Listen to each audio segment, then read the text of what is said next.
Startovat bude Jakub Smrčka, Konto Bono, sportovní stáj Smrčka, připraví se Veronika Macánová a Sandra Tomajdesová.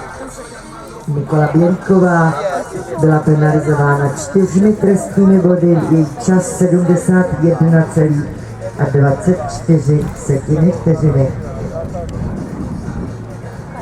Konto Bono pod sedlem Jakuba Smrčky je 7letý příslušník Hanoverské plemenné knihy, je po Contendro 1 z matky Dirty po Drosselklang.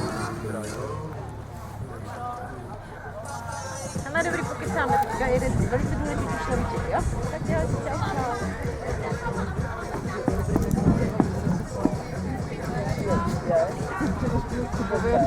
Přesně, nevole.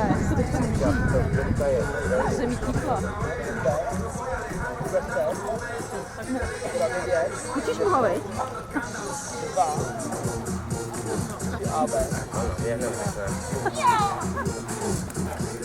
She stays.